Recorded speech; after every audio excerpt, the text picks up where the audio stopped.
কবিতা ৩৬ জুলাই বেলাল হোসেন। ৩৬ জুলাই মানে অধিকার চাওয়াতে জীবন বিসর্জন, ছেলেহারা শত মায়ের মস্তিষ্ক বিকল, নিষ্পাপ শিশু গুলিবিদ্ধ জানালায়, মেধাবীদের মগজে বুলেটের দখল।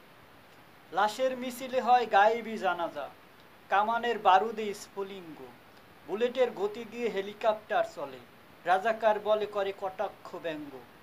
বিটিভি ভবন আর মেট্রো রেলের মায়া কান্নায়, কালো শাড়িতে ডাইনি শোকাহত, ইন্টারনেট শাটডাউনে বিকলাঙ্গ দেশ, লাশের উপর হয় গোলামের নৃত্য।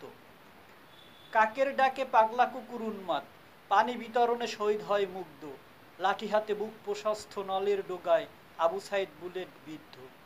ফেসবুক প্রোফাইল রক্তে লাল, ভাতের হোটেলে আমৃত্যু অন্বেষণ, হোস্টেলগুলো টোকাইদের বাসভবন করে, হয় পিনাকি ইলিয়াসের চুলসেরা বিশ্লেষণ। সাম্যের চেতনায় জাগ্রত ঘুমন্ত মস্তিষ্ক, বনের ইজ্জত ছেঁড়া আর্তনাদ, সন্তানের লাশ কাঁদে বাবার আহাজারি, আর কি পাওয়া যাবে বাবা ডাকের স্বাদ।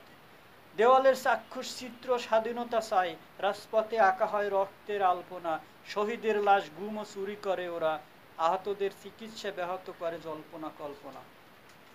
বৈষম্য আর প্রতিহিংসার রাজত্বে কোটানীয় হলো এক ঈর্ষা, রাজত্ব হারালো অবশেষে পালালো মোদের মহারানী কালনাগিনী এক বেশ্যা।